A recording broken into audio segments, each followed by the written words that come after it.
कहानी का पूरा आनंद लेने के लिए इसके पिछले भाग को सुनना बिल्कुल भी मत भूलिएगा। उसका प्लेलिस्ट का लिंक मैं आपको डिस्क्रिप्शन बॉक्स पर दे दूंगी और साथ में कमेंट बॉक्स में पिन भी कर दूंगी, तो आप वहां से भी जाकर सुन सकते हैं। सुबह का 2 बजे बहाल ग्रुप। काल्पी की मौत के बाद सब बहुत बड़े सदमे में थे। अमित तो फिलहाल नशे में चूर होकर अभी भी एक तरफ पड़ा हुआ था। रितिबा को यकीन नहीं आ रहा था कि क्या से क्या हो चुका था। निपुण खुद सदमे में था। स्मिता जी ने रितबा को समझाया था, तब जाकर उसने काल्पी की नब्ज देखी थी, लेकिन तब तक काल्पी मर चुकी थी। अतिमा दूसरी तरफ खड़ी थी। इतना सब होने के बाद वही थी जो शांत थी और अपना काम कर रही थी। वो अपनी पीआर टीम को निर्देश दे रही थी। वो कहती जा रही थी, मीडिया वालों को बता दिया जाए कि इसका कोई भी असर बहाल ग्रुप पे नहीं पड़ना चाहिए।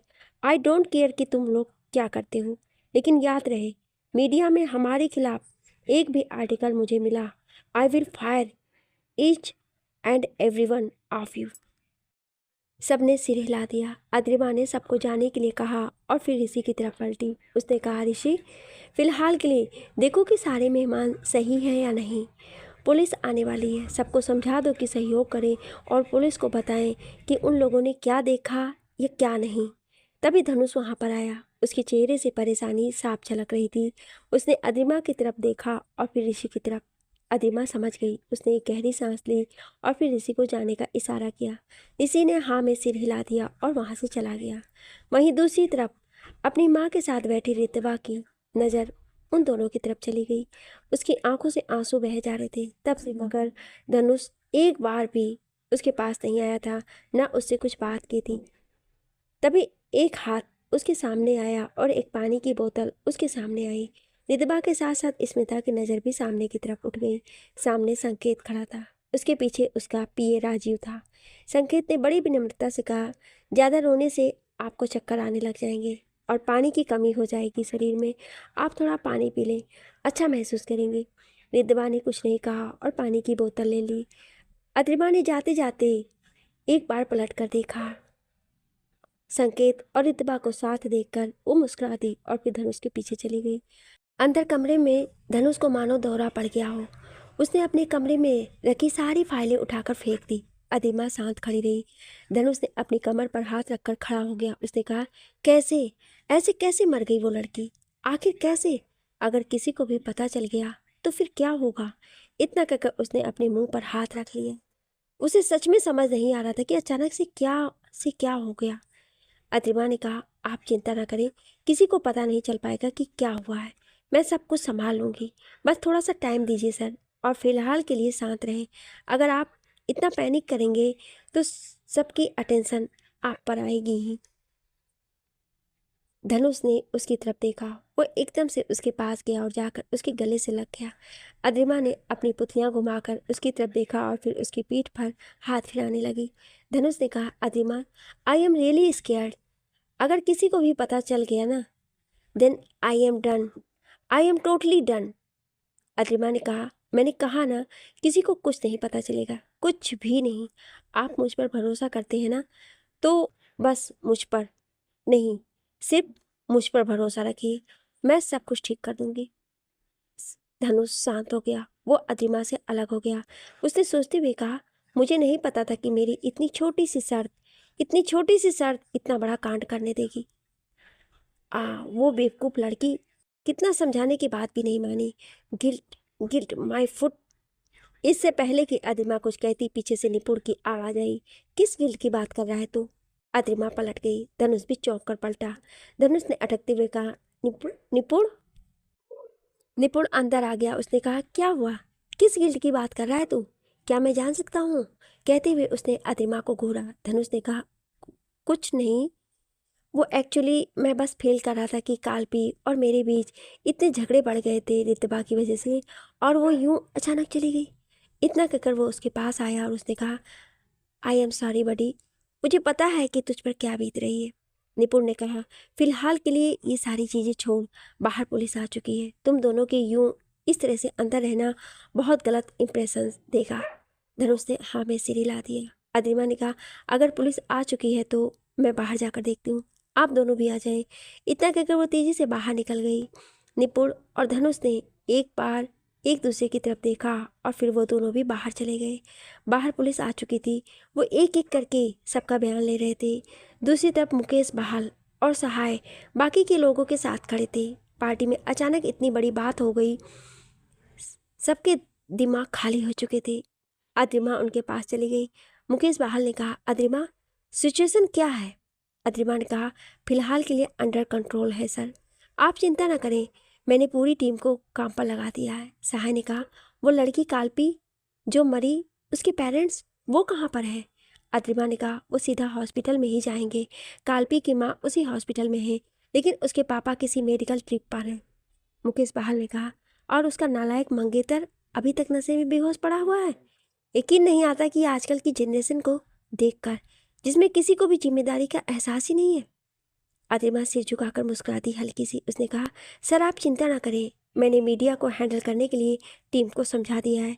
बाकी की चीज़ें भी अंडर कंट्रोल हो जाएंगी and I will make sure कि इस चीज़ का ऑक्शन पर कोई फर्क ना पड़े। बहाल ने हाँ में सिर हिला दिया। रितबा पुलिस के एक इंस्पेक्टर को बयान दे रही थी। वो बोल कम रही थी और रो ज़्यादा रही थी। संकेत भी किसी दूसरे इंस्पेक्टर को बयान दे रहा था। कुछ पुलिस वाले छत पर थे और कुछ निशान ढूंढ रहे थे। रितबा ने कहा, मैं काल्पी को ढूंढ रही थी, वो अचानक से कहीं गायब हो गई थी। जब वो कहीं नहीं मिली तो मैं नीचे की तरफ आ रही थी पार्टी में, लेकिन अचानक से मुझे एक जोरदार आवाज़ सुनाई दी। मैंने अपनी मम्मा को फ़ोन लगाया, लेकिन इससे पहले कि वो मुझे कुछ बता पाती, उन्होंने मुझे तुरंत बाहर आने के लिए कहा। बाहर आकर मैंने देखा तो इतना कहकर वो दोबारा सुबकने लगी। तभी किसी ने उसकी तरफ रुमाल बढ़ा दिया। रितबा ने उस तरफ देखा तो वो बुरी तरह से चौंक उठी। उसने कहा, स्मरण? ये नाम सुनकर धनुष और निपुण भी पलटे। अद्रिमा भी उस तरफ देखने लगी। सामने एक लड़का खड़ा था जो लगभग 6 फुट का होगा। छोटी और अजीब सी सोने जैसी रंग की आंखें, गोरा रंग और घुंघराले बाल, गठीला शरीर और पुलिस की वर्दी। उसके बैज पर स्मरण सिंह लिखा हुआ था। उसे देखकर धनुष के मुंह से निकला, व्हाट द हेल? स्मरण ने उसे घूर कर देखा तो धनुष ने मुंह फेर लिया। स्मिता ने स्मरण के पास आकर कहा, स्मरण बेटा तुम यहाँ? तुम्हें तो हॉस्पिटल में होना चाहिए था ना। काल्पी की लाश, मेरा मतलब है कि काल्पी वहीं पर गई है और तुम्हारे पेरेंट्स भी वहीं पर हैं। अदिबा ने मन ही मन सोचा, तो ये है वो काल्पी का भाई जिसे गोद लिया गया है। अब ये किसी भी कीमत पर काल्पी के केस को इतनी आसानी से बंद नहीं होने देगा। सब कुछ आज ही क्यों घटना था? स्मरण ने अजीब सी ठंडी आवाज़ में कहा, मैं ठीक हूँ आंटी, मम्मी पापा सब कुछ संभाल लेंगे वहाँ पर, मैं फ़िलहाल के लिए अपनी ड्यूटी पूरी कर लूँ। इतना कहकर उसने रितबा की तरफ देखा और फिर आगे बढ़ गया। रितबा ने स्मिता जी की तरफ देखा तो उन्होंने उसके कंधे पर हाथ रखकर हाँ में सिर हिला दिया। सबके बयान एक बार फिर होने लगे। वरुण क्योंकि अमित को लेकर घर जा चुका था, इसलिए उसे पुलिस स्टेशन बुलाया गया था, लेकिन बाकी के मेहमानों से पूछताछ जारी थी। संकेत का बयान था, मेरी शर्ट खराब हो गई थी, इसीलिए उसे साफ करने के बाद मैं अपने हाथ धो रहा था। जब मैंने आवाज़ सुनी, मैं बाहर आया तो सब बाहर भाग रहे थे। इससे ज़्यादा मैं कुछ नहीं जानता। निपुण का बयान था, मैं संकेत राणा के साथ वॉशरूम गया था, उनकी शर्ट पर जूस गिर गया था। उन्होंने कहा कि मैं वापस पार्टी में चला जाऊं, लेकिन मेरा मन नहीं हुआ तो मैं बालकनी में चला गया था। धनुष ने कहा, मैं स्मोक करने के लिए स्मोकिंग जोन में था। एक लेडी इंस्पेक्टर ने अदिमा का बयान लिया तो उसने कहा, मैं धनुष सर को ढूंढ रही थी क्योंकि ये पार्टी बहुत ज़रूरी थी, तो वो इस तरह से पार्टी छोड़कर नहीं जा सकते थे। रितबा ने अदिमा का बयान सुनकर उसकी तरफ देखा और उसे याद आया कि किस तरह उसने काल्पी और रितबा को लड़ते हुए देखा था। तभी अचानक उसका फ़ोन वाइब्रेट हुआ। उसने देखा तो निकिता का मैसेज था, मैं हॉस्पिटल पहुंच चुकी हूं, लेकिन काल्पी की मॉम को संभालना मेरे बस की बाहर की बात है, तो प्लीज़ जल्दी से हॉस्पिटल आ जाए। रिद्धिमा ने स्मिता की तरफ देखा और भी कहा, मुझे हॉस्पिटल जाना होगा, वहाँ पर काल्पी की माम को अकेले संभालना निकिता के लिए बहुत मुश्किल हो रहा है। स्मिता ने हल्के से कहा, एक बार स्मरण से बात कर लो, वो लोग बयान ले रहे हैं, तुम्हारा इस तरह से यहाँ से जाना। इतना कहकर उन्होंने आसपास देखा। रिद्धिमा स्मरण के पास चली गई। स्मरण कुछ बात कर रहा था अपने साथी इंस्पेक्टर के साथ। रिद्धिमा ने कहा, स्मरण? स्मरण उसकी तरफ पलटा। अद्रिमा बड़े गौर से दोनों को देख रही थी। स्मरण ने कहा, कहो, कुछ और याद आया तुम्हें? रितबा ने कहा, मुझे लगता है कि मुझे हॉस्पिटल जाना होगा। तुम्हारी माम को संभाल ले, निकिता के लिए मुश्किल हो रहा है। अंकल दोपहर को वापस आएंगे और तुम यहाँ पर हो तो। स्मरण ने इंस्पेक्टर की तरफ देखा और फिर पूछा, कितनों के बयान हो गए हैं? इंस्पेक्टर ने कहा, लगभग सभी के सर, हम सभी को भेज ही रहे हैं। स्मरण ने रितबा की तरफ देखा और फिर कहा, तुम जा सकती हो। अगर उनकी तबीयत ज़्यादा बिगड़े तो फ़ोन करके बता देना, मेरी माम के पास मेरा नंबर है। इतना कहकर वो दूसरी तरफ चला गया। रितबा ने उसे जाते हुए देखा और फिर स्मिता जी के पास चली गई। जाते हुए उसने एक बार अतिमा पर नज़र डाली और फिर तेजी से बाहर की तरफ चली गई। निपुण और धनुष स्मरण को घूर रहे थे। निपुण ने कहा, ये तो काल्पी की फैमिली को छोड़कर चला गया था ना, फिर यहाँ पर क्या करने आया है? धनुष ने कहा, मुझे नहीं पता, लेकिन ये मत भूलो कि ये कितना कोल्ड हुआ करता था। And he hates us, all of us. Nipun ने कहा, रितबा को छोड़कर। Smaran had a soft corner for her, dude, you better watch out. Dhanush ने एक बार के लिए हैरानी से निपुण की तरफ देखा। निपुण बिल्कुल शांत खड़ा था। उसकी आंखों की ठंडक देखकर तो एक बार के लिए धनुष की पीठ में भी सिहरन दौड़ गई। थोड़ी देर बाद पुलिस ने सभी को जाने के लिए कह दिया और मेहमान बाहर निकलने लगे। अद्रिमा और सहाय मेहमानों को एक एक करके भेज रहे थे। संकेत राणा जब मुकेश बहाल के पास आया तो बहाल ने कहा, आई एम रियली सॉरी संकेत, तुम पहली बार हमारी किसी पार्टी में आए और ये सब हो गया। संकेत ने सिर झुकाकर कहा, इट्स ओके मिस्टर बहाल, वैसे भी किसी इंसान की जान गई है। मैं समझ सकता हूँ कि इस वक्त आप बहुत ही स्ट्रेस से गुजर रहे होंगे, इसलिए प्लीज़ डोंट से सॉरी। वैसे भी आप मुझसे बड़े हैं और बड़े माफ़ी मांगते हुए अच्छे नहीं लगते हैं। मुकेश बहाल मुस्कुरा दिए। संकेत ने धनुष और निपुण के साथ हाथ मिलाया और फिर अदिमा के सामने हल्का सा सिर झुकाकर आगे बढ़ गया। अदिमा ने भी सिर झुका लिया। संकेत के जाते ही अदिमा ने मन ही मन सोचा, ये संकेत राणा तो बहुत बड़ा संत निकला। पूरा का पूरा प्लान फ्लॉप हो गया इसकी वजह से। ये सच में इतना शरीफ है या फिर बेवकूफ़ है? Bloody idiot. इतना सोचते हुए वे दूसरे मेहमानों की तरफ चली गई। वहीं संकेत राणा और राजीव बाहर निकल आए। वो दोनों अपनी गाड़ी की तरफ गए। राजीव ने संकेत के लिए पीछे का दरवाज़ा खोला तो वो अंदर चला गया। खुद राजीव आगे वाली सीट पर बैठ गया। गाड़ी के दरवाजे बंद होते ही संकेत राणा के चेहरे पर एक टेढ़ी मुस्कान आ गई। वो हंस पड़ा और जोर जोर से हंसने लगा। राजीव उसकी तरफ देखने लगा। संकेत ने हंसते हुए कहा, डैम, मुझे पता नहीं था कि इस पार्टी में इतना मज़ा आने वाला है। बेवकूफ़ बहाल, अपने ही जाल में फंस गए। Now it's getting really interesting. Rajiv ने कहा, सर, हम इस सिचुएशन का फ़ायदा उठाएंगे। संकेत ने उसकी तरफ देखा और फिर सीट पर पसरते हुए कहने लगा, वो धनुष बहाल की मंगेतर रितबा, मुझे उसकी डिटेल चाहिए, समझे? कल तक वो मेरे डेस्क पर होनी चाहिए। राजीव ने हाँ में से हिला दिया और फिर गाड़ी आगे बढ़ा दी। संकेत ने पलटकर बहाल ग्रुप की इमारत की तरफ देखा और फिर कहा, अपनी बर्बादी के दिन गिनना शुरू कर दो, बहुत जल्द यहाँ से तुम्हारा नामो निशान मिटा दूंगा मैं। कहते हुए उसने अपनी दोनों उंगलियों से बंदूक बनाई और उसे बिल्डिंग पर गोली चला दी। सुबह के 5 बजे अदिमा अपने घर पहुंची। वो एक छोटा सा घर था जिसके चारों तरफ बगीचा लगा हुआ था, साथ ही काफ़ी सारे पेड़ भी लगे हुए थे।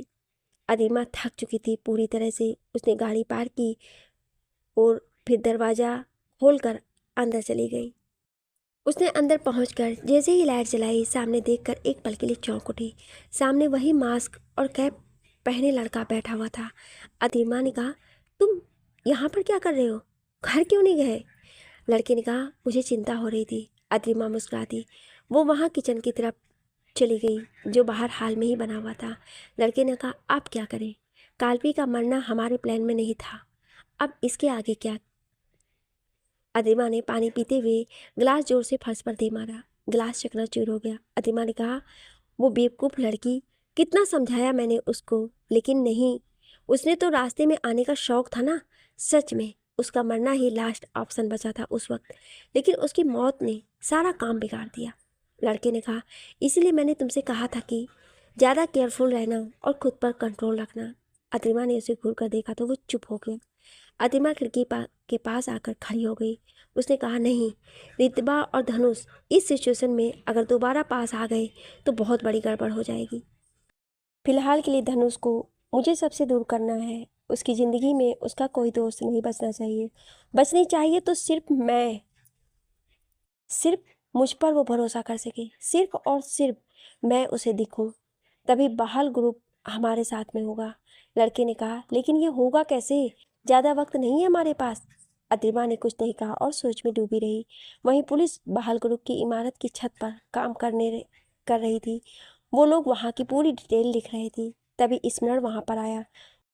उसे देखकर बाकी के इंस्पेक्टर ने उसे सैल्यूट किया। ईश्वर ने आगे आकर कहा, इंस्पेक्टर गर्ग, कुछ खास बात? गर्ग ने कहा, अभी तक तो ये सुसाइड ही लग रही है सर। यहाँ पर किसी तरह के कोई भी हाथापाई के निशान नहीं है। तो ईश्वर ने कुछ नहीं कहा और एकदम से छत की चारदीवारी पर चढ़ गया। गर्भ ने तेज आवाज में कहा, सर। बाकी सब भी चौंक उठे। ईश्वर ने नीचे देखा। उसने कहा, चारदीवारी ज़्यादा ऊंची नहीं है, मगर पहले सीमेंट की दीवार और फिर लोहे की रेलिंग। अगर काल्पी खुद से कूदी है तो मतलब पहले वो इस चारदीवारी पर चढ़ी होगी और फिर उसने ये रेलिंग क्रॉस की होगी। इतना कहकर वो नीचे आ गया। उसने कहा, तुमने काल्पी के कपड़े देखे? गर्भ ने नाम में सिर हिला दिया। स्मरण ने कहा, उसने एक बहुत बड़े घेरे वाला गाउन पहन रखा था और साथ में काफ़ी बड़ी ऊंची हिल्स उसके पैरों में ही थी। तुम्हें नहीं लगता कि इस तरीके के कपड़ों और हिल्स के साथ यहाँ पर चढ़कर सुसाइड करना उसके लिए कितना मुश्किल रहा होगा? सुसाइड करने के लिए इतना स्ट्रगल? तुम्हें नहीं लगता कि कुछ ज़्यादा ही अजीब बात है? गर्भ सोच में डूब गया। स्मरण ने नीचे देखा और कहा, माना कि अगर वो नशे में थी तब भी वो यहाँ नहीं चढ़ सकती थी, क्योंकि जिस काल्पी को मैं जानता हूँ वो अपना अल्कोहल हैंडल नहीं कर सकती थी। इतना कहकर वो पलटा और उसने कहा, उसका फ़ोन? गर्भ ने कहा, वो साथ में ही गिरा था सर, टूट चुका है। स्मरण ने कहा, उसकी सारी डिटेल निकालो, मुझे चाहिए। और हाँ, काल्पी के पिछले दिनों की भी सारी इन्फॉर्मेशन निकालो, समझे? गर्भ ने हाँ में सिर हिला दिया। तभी अचानक स्मरण का फ़ोन बजने लगा। उसने फ़ोन उठाया और कहा, इंस्पेक्टर स्मरण इज स्पीकिंग। दूसरी तरफ से आवाज़ आई, स्मरण, मैं रिद्धिमा बोल रही हूँ। स्मरण ने कहा, मॉम ठीक है? रिद्धिमा ने कहा, आंटी ठीक है, मगर मुझे तुम्हें कुछ बताना था काल्पी से रिलेटेड। काल्पी को आखिरी बार मैंने बहाल ग्रुप की पीआर हेड अद्रिमा के साथ बहस करते हुए देखा था। स्मरण चौंक उठा। सुबह का समय एक बहुत बड़ी इमारत गाड़ी उस इमारत के ठीक नीचे आकर रुक गई। धनुष और निपुण उस गाड़ी में थे। दोनों के ही चेहरे पर थकान थी। निपुण किसी गहरी सोच में डूबा हुआ था।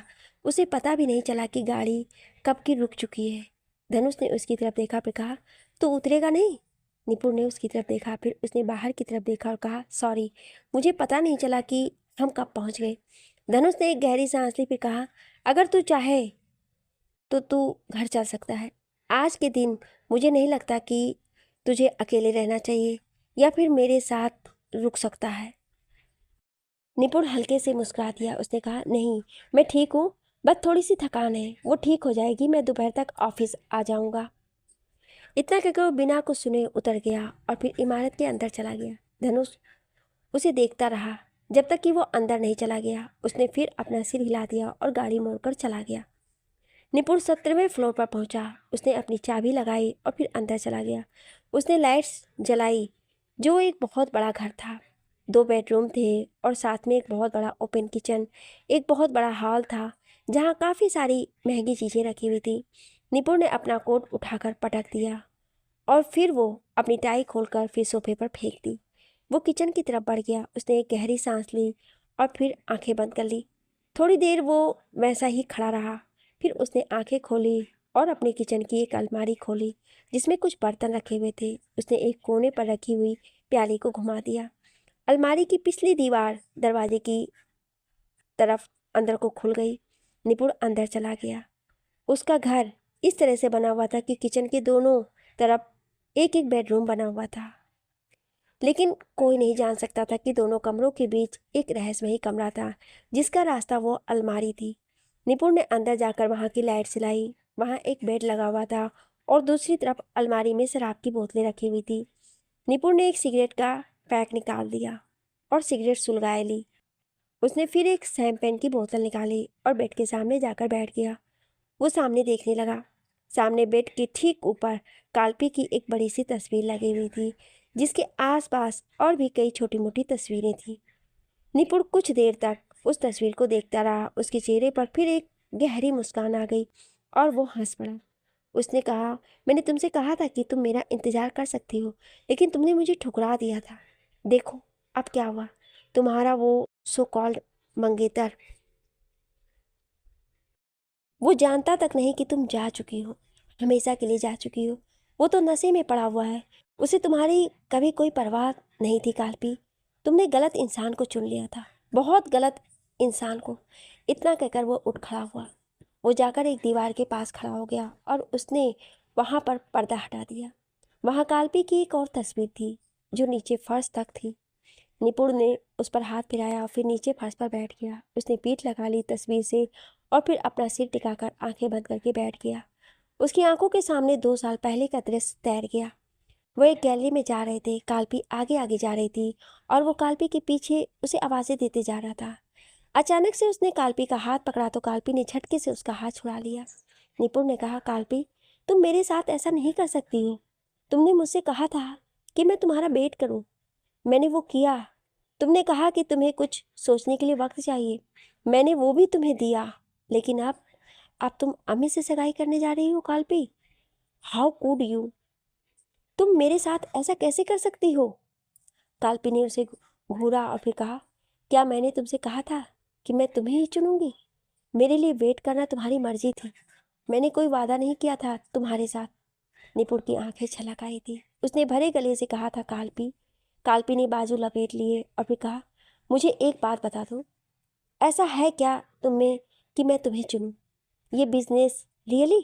तुम मुकेश अंकल और धनुष के रहमो करम पर पल रहे हो।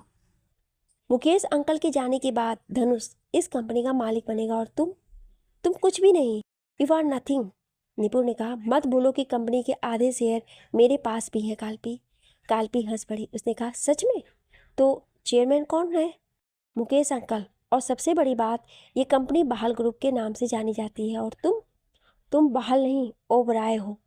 निपुण ओबराय। तुम्हारे साथ मुझे अपनी जिंदगी बर्बाद नहीं करनी है, समझे तुम। इतना कहकर काल्पी तेजी से वहां से चली गई थी और निपुण वहीं पर ठगा सा खड़ा रह गया था। उसकी आंखों से आंसू बह निकले थे। निपुण यादों से बाहर आया, उसकी आंखों से अभी भी आंसू बह रहे थे। उसने आंसू पोंछे और फिर मुस्कुरा दिया। उसने कहा, सच में काल्पी, तुम्हें अपनी जिंदगी बर्बाद नहीं करनी थी, लेकिन अब तो तुम्हारे पास जिंदगी रही नहीं। You are finished, you are done. इतना कहकर उसने सिर नीचे किया और फिर अपनी पलकें उठा दी। उसकी आंखें लाल हो चुकी थी। उसके हाथ का कसाव गिलास पर बढ़ने लगा। निपुण का चेहरा लाल हो चुका था। उसने गुस्से में कहा, बहाल ग्रुप। इतना कहते ही उसके हाथ में पकड़ा हुआ गिलास ज्यादा दबाव की वजह से उसी के हाथ में टूट गया। निपुण ने अपने हाथ की तरफ देखा, खून निकल आया था। वो मुस्कुरा दिया। वहीं उसी समय हॉस्पिटल में स्मरण और गर्भ हॉस्पिटल पहुंचे। वो वहीं उसी हॉस्पिटल में थे जहां पर रितबा और काल्पी काम करते थे। वो वहां पहुंचे तो रितबा बाहर ही खड़ी थी। वो उन दोनों को देखकर उनके सामने आ गई। स्मरण ने कहा, पोस्टमार्टम। रितबा ने कहा, वो लोग अभी कर रहे हैं। तुम्हारी मॉम। उसके कहते कहते स्मरण ने उसकी तरफ देखा तो रितबा ने कहा, आई मीन आस्था आंटी। वो खुद इस मैटर को हैंडल कर रही थी, लेकिन फिर हमारे समझाने से मान गई। अभी दूसरे प्रोफेशनल डॉक्टर इस मैटर को संभाल रहे हैं। स्मरण ने हाँ में सिर हिला दिया और फिर कहा, ठीक है, मैं देख लेता हूँ जाकर। रितबा ने एकदम से कहा, स्मरण, कैन वी टॉक।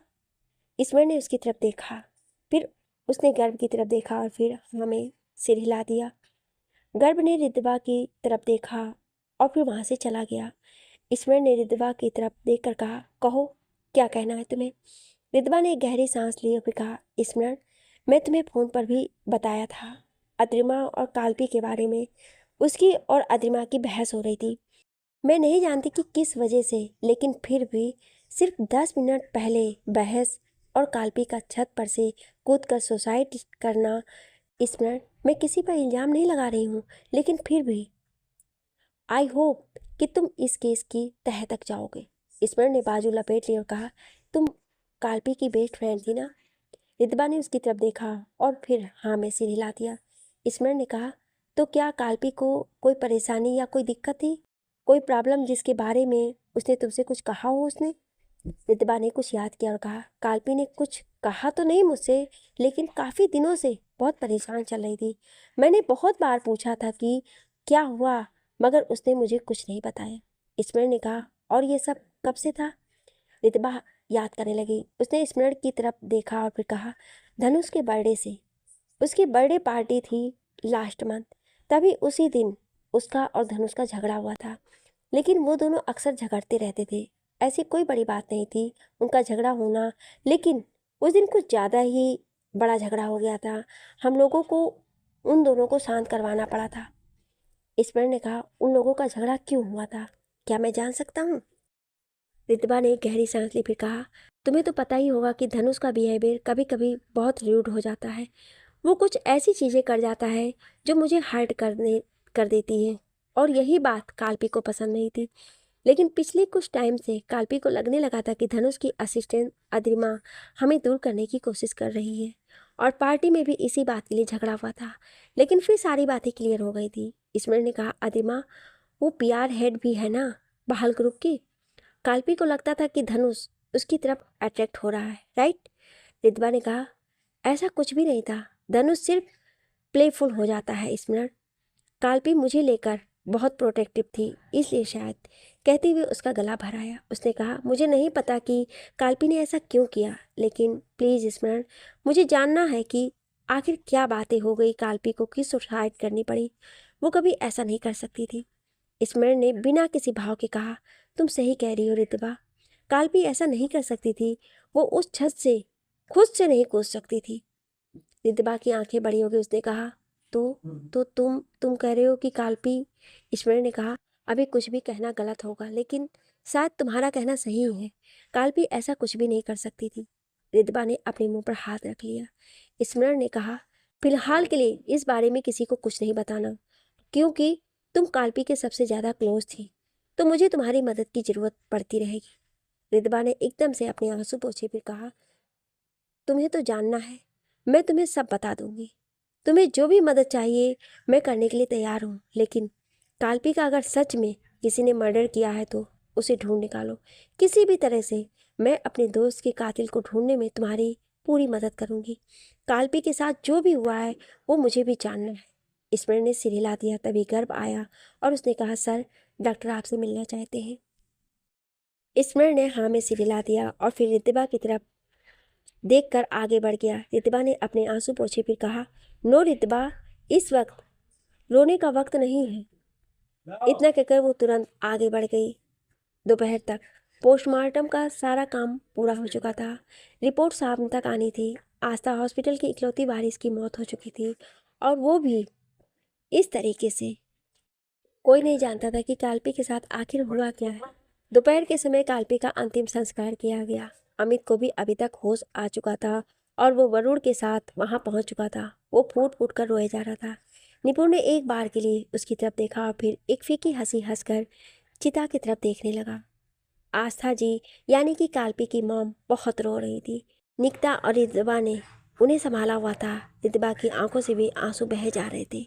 धनुष निपुण के साथ ही खड़ा था। वो चिता की तरफ देखे जा रहा था और उसकी मुट्ठियां कसकर बंद थी। स्मरण और गर्भ भी कुछ दूरी पर खड़े थे। दोनों ही पूरी वर्दी में थे। वहीं कुछ दूरी पर ही 2-3 कारों के आगे अद्रिमा खड़ी थी। उसने काले रंग का ब्लेजर और काले रंग की पैंट पहन रखी थी, साथ में सफ़ेद रंग की शर्ट थी। उसने आंखों पर काले रंग का चश्मा लगा रखा था। उसके चश्मे में चिता की आग साफ जलती हुई नजर आ रही थी। कुछ देर बाद सबने जाना शुरू कर दिया। सब काल्पी के मम्मी पापा के सामने हाथ जोड़ते हुए जा रहे थे। स्मरण आगे आया। उसने हाथ जोड़कर सिर झुका लिया। आस्था जी ने उसकी तरफ देखा, फिर कहा, बेटा, घर नहीं आओगे? स्मरण ने एक बार के लिए अपने पापा की तरफ देखा तो उनकी नज़रें झुक गईं। उसने एक पल के लिए आस्था के हाथों को पकड़ा और फिर तेजी से आगे बढ़ गया। गर्भ भी उसके पीछे चला गया। आस्था जी फिर से रो पड़ी।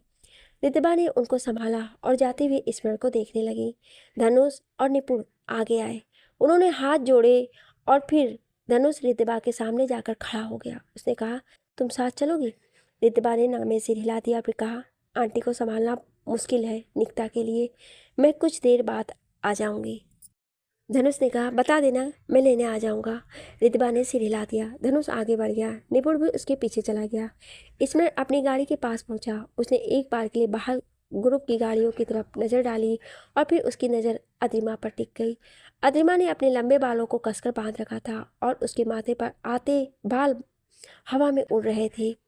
अद्रिमा को अपने ऊपर नजरें महसूस हुई तो उसने पलट कर देखा। स्मरण उसी की तरफ देख रहा था। अद्रिमा ने हल्का सा सिर झुका दिया। स्मरण ने कोई जवाब नहीं दिया और गाड़ी में बैठ गया। गर्भ भी उसके पीछे वाली गाड़ी में चला गया। स्मरण ने गाड़ी में बैठते ही कहा, कालपी के मंगेतर और उसके दोस्त का बयान ले लो तुम, और हाँ, शाम को हम बहाल ग्रुप में जाएंगे। मुझे उनकी पीआर हेड से कुछ बात करनी है। गर्भ ने सिर हिला दिया और फिर पुलिस स्टेशन को फ़ोन करने लगा। वहीं निपुण और धनुष गाड़ी की तरफ आए। दोनों अगल बगल में चले हुए थे और दोनों ने चश्मे निकाल कर आंखों पे चढ़ा लिए। दोनों ने ही सफ़ेद रंग की कमीज के साथ सफ़ेद रंग की पैंट पहन रखी थी। वो लोग गाड़ी के पास पहुंच गए। अद्रिमा पलटी और वो भी उनके पीछे चल पड़ी। दोनों लड़के गाड़ी के पीछे हिस्से में बैठ गए और अद्रिमा ड्राइवर के बगल में। निपुण ने कहा, ऑक्शन के लिए जो भी प्रोसीजर हम स्टार्ट कर रहे हैं, शाम तक सबकी डिटेल मेरे टेबल पर होनी चाहिए। अद्रिमा ने कहा, जी सर, शाम तक सारी डिटेल आपको मिल जाएगी। साथ ही अलग अलग रेफरेंस तैयार किए हैं हमने प्रोजेक्ट के रिकॉर्डिंग, एक बार आप उन्हें भी चेक कर लें। निपुण ने कहा, मेरे केबिन में भिजवा देना। धनुष ने हैरानी से निपुण की तरफ देखा तो निपुण ने कहा, एक इंसान के जाने से जिंदगी नहीं रुकती। इस वक्त किसी भी चीज़ से ज़्यादा ज़रूरी है ये oxygen. We need to focus. Dhanush ने उसकी तरफ देखते हुए कहा, अद्रिमा, मुझे बाकी कंपनी के प्रोग्रेस रिपोर्ट की जानकारी चाहिए और साथ ही इस प्रोजेक्ट में किस तरह के लोग इन्वॉल्व हैं ये भी पता करो। अद्रिमा ने सिर हिला दिया और निपुण मुस्कुरा दिया। तभी अद्रिमा को फ़ोन वाइब्रेट हुआ। उसने देखा तो ऋषि उसे फ़ोन कर रहा था। उसने फ़ोन उठाया और कहा, यस ऋषि, क्या हुआ, फ़ोन क्यों किया? ऋषि की घबराई हुई आवाज़ आई, Adrima ma'am, we are done, we are finished. PR team की बैंड बजने वाली है। अद्रिमा ने शांति से कहा, काम डाउन, पहले शांत हो जाओ एंड देन टेल मी कि क्या हुआ है, इतना क्यों पैनिक हो रहे हो? अद्रिमा के इतना कहते ही निपुण और धनुष ने उसकी तरफ देखा। ऋषि की पूरी बात अद्रिमा ने पूरी शांति से सुनी। उसने मिरर व्यू में एक बार दोनों लड़कों की तरफ देखा और फिर कहा, ठीक है, मैं समझ गई। जब तक मैं नहीं आती तब तक के लिए सिचुएशन को कंट्रोल में रखो। किसी से भी इस बारे में कोई बात नहीं करना और हमारे डिपार्टमेंट के अलावा इस बात का पता किसी को भी नहीं चलना चाहिए। ऋषि ने कहा, लेकिन उसका मैं क्या करूं? अद्रिमा ने कहा, है कहाँ पर वो? ऋषि ने कहा, घर पर है। अद्रिमा ने कहा, और हमारे लोगों ने उस पर नज़र बनाई हुई है ना? इस बार ऋषि के बजाय सहाय सर की आवाज़ आई, हाँ, उस पर हमारी नज़र है। तुम सिर्फ इस बात की चिंता करो कि ये बात फैले ना। अद्रिमा ने कहा, ऋषि, गिव मी द लोकेशन। ऋषि ने कहा, यस यस मैम, मैं अभी भेजता हूँ। अद्रिमा ने फ़ोन काट दिया। 2 सेकंड बाद ही लोकेशन शो होने लगी। निपुण ने कहा, अद्रिमा, व्हाट्स गोइंग ऑन? क्या चल रहा है ये सब? किस पर नज़र रखवा रहे हो तुम लोग? अद्रिमा ने कुछ नहीं कहा, फिर अपनी सीट बेल्ट खोलकर कहा, मुझे अगली सेक्शन पर उतार देना।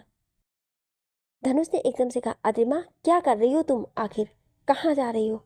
अद्रिमा ने शांति के साथ उत्तर दिया, सहाय सर ने मुझे कुछ काम दिया है, उसी काम से जा रही हूँ। इतना कहकर वो आगे देखने लगी। गाड़ी जाकर अगले सेक्शन पर रुक गई। अद्रिमा उतर गई और उसने सिर झुका दिया। गाड़ी आगे बढ़ गई। धनुष ने निपुण की तरफ देखा तो निपुण ने कहा, अगर अद्रिमा सहाय अंकल का कोई काम करने जा रही है तो मतलब ये काम हम दोनों से रिलेटेड है। धनुष ने कहा, सेट अप ड्यूड, हर बार हमारे बारे में ही सहाय अंकल के काम नहीं होते हैं। निपुण ने कहा, अगर ऐसा नहीं होता तो अद्रिमा हमें जरूर बताती। उसने हमें नहीं बताया, यानी कि वो हमारा ही कोई कांड सही करने जा रही है। इतना कहकर उसने सीट पर पसरते हुए कहा, I just want to know कि किसकी मौत आई है आज, कौन गायब होने वाला है धरती से। धनुष ने कुछ नहीं कहा और पीछे पलट कर देखने लगा। पीछे अद्रिमा ने एक टैक्सी रोकी और फिर उसमें बैठकर दूसरी तरफ चली गई। आगे क्या मोड़ लेगी ये कहानी, जानने के लिए सुनिए अगले भाग में। क्या आप अगला भाग सुनना चाहते हैं तो कमेंट में यस जरूर लिखिएगा। Thank you.